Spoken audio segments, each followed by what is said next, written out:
Hello and welcome to part 2. Gone for a new look, bit more elevated than the last. It's pink. I do love a pink eye look, so had to indulge. So we're picking right up from where we left off in part 1. If you haven't seen that already, links in the description. Also, if you haven't already, hit subscribe down below. Oh, my little face in the corner. I didn't beef with the leaf that much in this video. Still doing too much though. If you would like to see, first of all, how we did this look, absolute pink dream, I must say, and also see what else happens in this spine-chilling story, then keep on watching.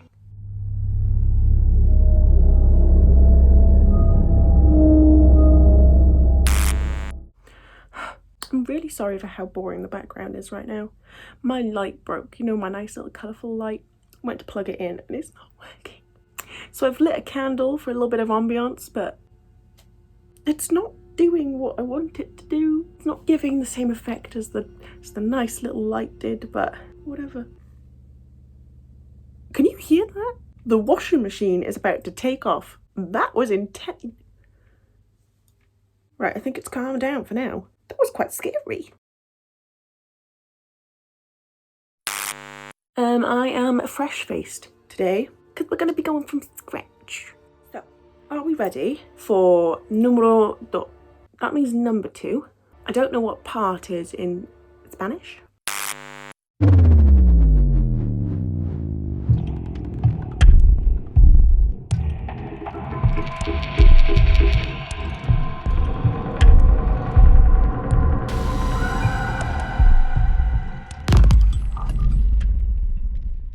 So, at this point, both Hindley and Brady have been arrested. Let's not start that again. After discovering the reel-to-reel tape and those graphic images of Leslie Ann Downey, police began to question whether there were more murders, because obviously they were notified about Edward Evans. That then led to them finding out about Leslie Ann Downey, so now they were thinking, are we dealing with serial killers here? Is there more? Now, following their arrests, David Smith told authorities that both Hindley and Brady would spend a lot of time on the moors, and they would take photos of their time there. It's not really something you would think serial killers would do, like, you know, create proof and evidence that they were at the crimes. Never mind. We don't know what goes through these people's heads at the end of the day. It was after this was found out that the police then went and searched the moors. But this was very, very difficult because the moors are huge. Just acres and acres and miles and miles and miles of land. Police stated that it was like looking for a needle in a haystack. Using the pictures that were found in the suitcase of them on the moors, Detective Chief Inspector Joe Manzi searched the moors to try and find the locations that matched the ones in the photos. Those photos became one of the key parts of the investigation at that point. Obviously, it's showing where the murderers were, so it's the most telling thing at this point. Quoting, the crucial breakthrough the police were looking for. This led the police to search around a rocky area called Holland Brown Knoll. One of the main things they were doing to see if there was a body underground without having to dig up the entirety of the moors, which is near impossible, they would have really long sticks and like stick them into the ground and then pull it out and smell it. So they were doing this all day, but then it got to about 3 o'clock in the afternoon and the sergeant decided that that was enough. It was a bit of a dead end because nothing was found. But then PC Spears, who had only been in the force for about 4 months, went up a bit further, so he was away from the view of the road. He saw a bit of white sticking out of the ground. Obviously then the sergeant went over. They parted the ground and found some material and also the hip bone of Leslie Ann Downey. After digging some more, they found the rest of her remains, buried in a very, very shallow grave. The time is now 10 p.m. of that same day, and the journalist Clive Entwistle gets a call to say that there's stuff happening up on the moors. So obviously he wastes no time in getting up there. Up on the moors, they were sorting out the remains that they had just found. But back then they didn't have body bags, so they were using a tarpaulin sheet. Is that how you say it? A tarpaulin sheet?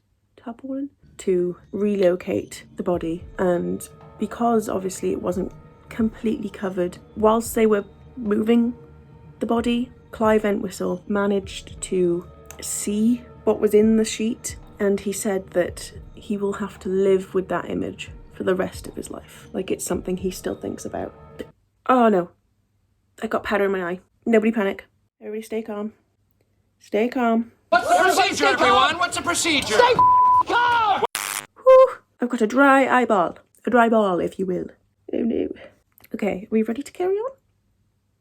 Just give me a minute. Goodness me. Leslie Ann Downey's mother, Anne West, didn't want to believe that the remains found were her daughter's, saying, "I was praying it wasn't her."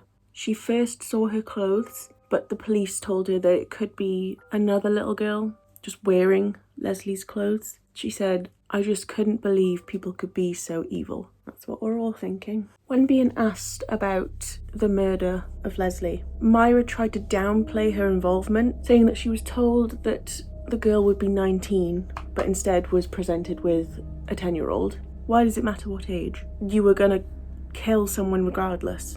So, and on the reel-to-reel tape, you can hear Myra Hindley telling Leslie to put something in her mouth. But again, Hindley was trying to downplay it, saying that she thought it was just a handkerchief to stop her from screaming. You know what a handkerchief looks like. We don't know what it was that was put in Leslie's mouth, but come on, be for real. There was a woman called Janie Jones who was a prison associate of Myra Hindley, and she wrote back and forth to both Hindley and Brady for about 40 years. Now you might be thinking, why would this person want to be even entertaining either of them? Well, that is because whilst both Hindley and Janie Jones were in prison together, Myra had managed to convince Janie that she was pretty much innocent and that it was all just Brady and David Smith. Janie said, "She's a pathological liar."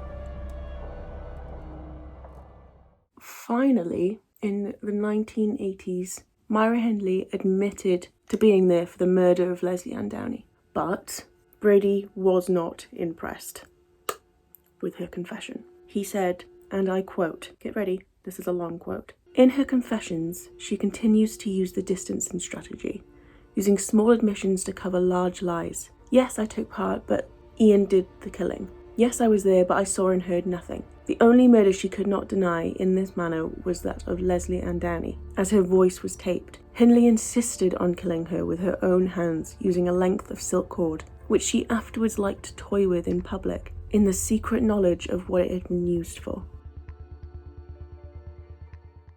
Because these tapes exist, we get to see a glimpse of Hindley as a murderer.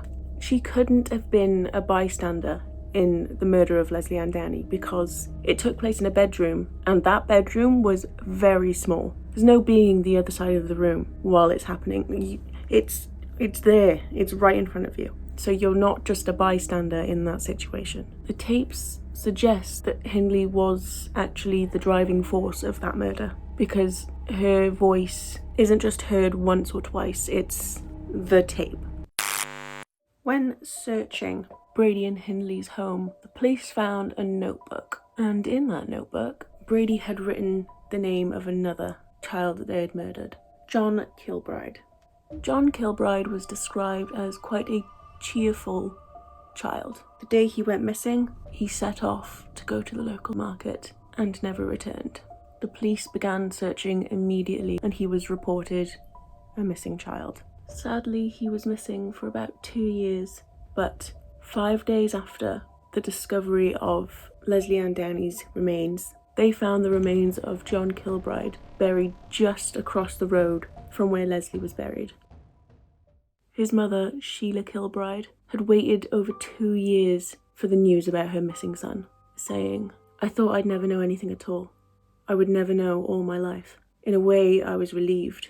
We know where he is now, even though it's such a tragic end. Up to that day, they'd found 3 of Brady and Hindley's victims, now officially making them serial killers to the public.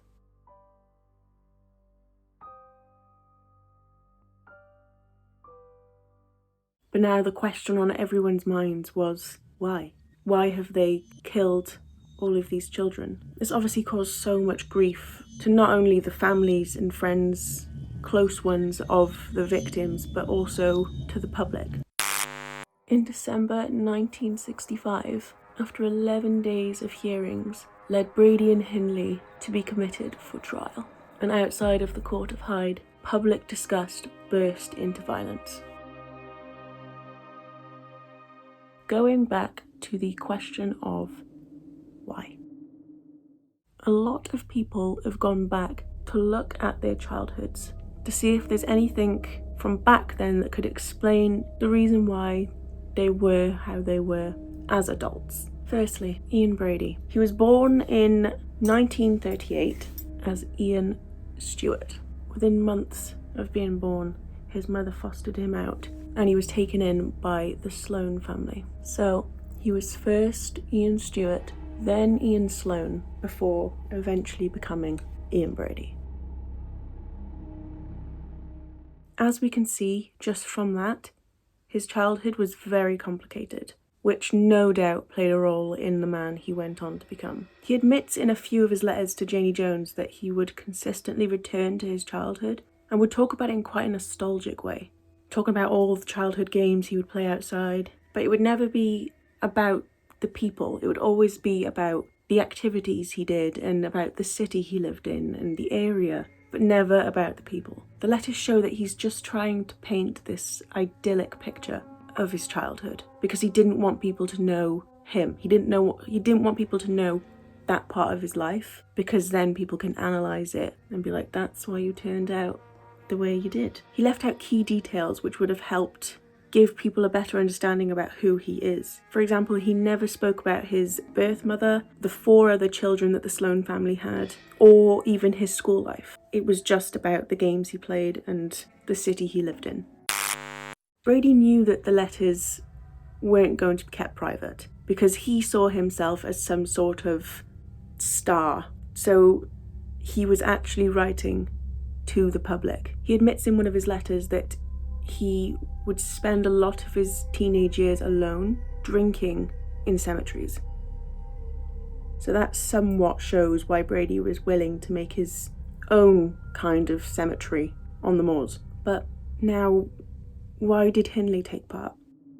Looking back at Myra's childhood, she was born in 1942, making her 4 years older than her sister Maureen. There was nothing unusual about her upbringing. Like, everyone in her neighbourhood had the same type of situation as her. They're all from working class, broken homes. At school, she was apparently very good at sports, judo being one of her favourites, but it was said that a lot of the people she would do judo with would have to tap out. She was also apparently a straight A student, like very, very, very smart, very good in school, had glowing reports. The only thing that really stands out as quite traumatic from her childhood, when she was 15, a boy she was dating sadly drowned.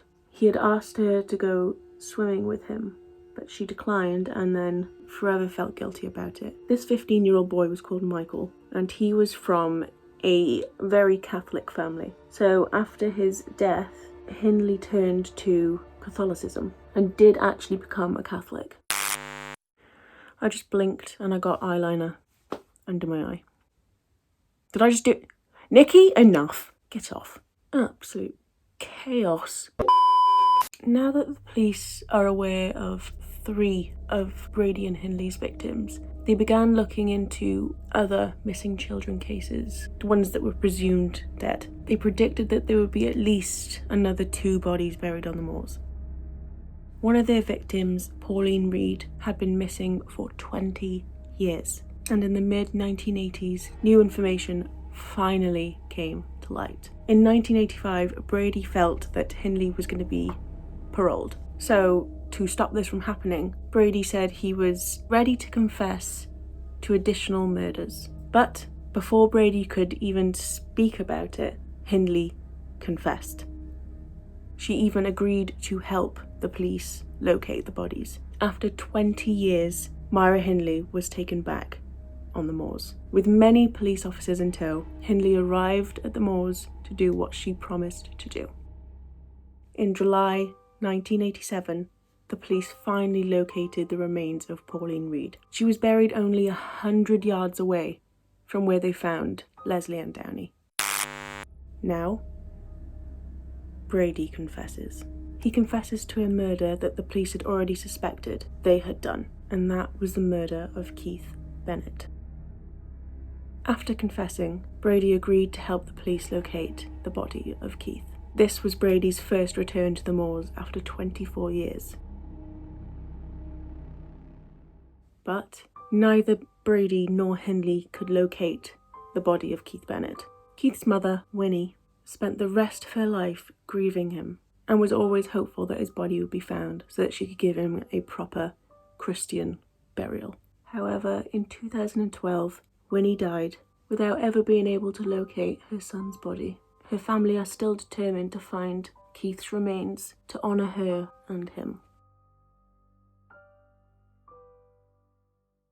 Now, even though Myra had confessed, she could still never really bring herself to tell the whole truth about the crimes she'd committed. She just told snippets of the story, still implicating that Brady was the main focus. However, one day, Hindley was being visited by a former inmate, Chris Ryder, and Hindley's mother. Whilst they were just sitting, talking, chatting, Hindley starts to confess about the murder of Pauline Reed, saying that after Brady cut her throat, she had to stand there over the body whilst Pauline Reed was gargling blood, whilst Brady went to get a shovel to come back and bury the body. She confessed all of this, not only for the first time, but in front of her mother, unprovoked. She just said it. There's a puddle on my roof, like my roof is like flat above my room, and there's a puddle, and the birds like to bathe in it. So every now and then I just hear little feet on my roof. Anyway, all of that stuff about the meeting was told to Janie Jones through a phone call from Chris Ryder. After hearing about the confession, Janie Jones described Hindley as the devil's disciple, stating that she was absolutely gobsmacked that not only Hindley confessed to that, but confessed in front of her own mother.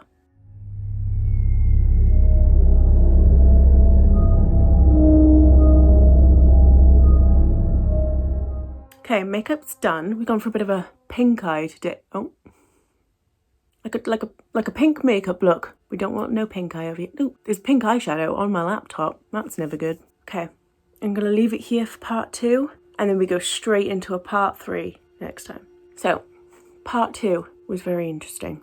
Lots of twists and turns, a lot of plot twists I did not see coming. Same as part 1. There's a lot of plot twists in all of this, but it's interesting. Scary, chilling, but interesting. If you did enjoy this part 2, then make sure you subscribe, hit the notification bell so you know when I'm uploading part 3. You don't want to miss the ending to this story, so stick around. I am very, very, very excited to see you in the next one.